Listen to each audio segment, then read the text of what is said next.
Y la diputada local Janet Hernández Sotelo invitó a los capitalinos y al jefe de gobierno a participar en su iniciativa 3 de 3 Esto para ahorrar agua y hacer un uso consciente de ella. Mire usted.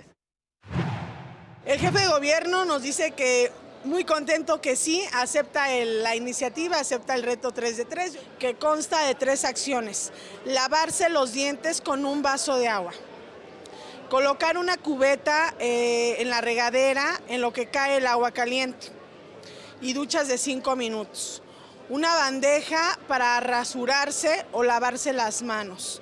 Si logramos hacer conciencia en la ciudadanía y hacemos estas 3 acciones, estaríamos ahorrando por persona y por día 130 litros de agua.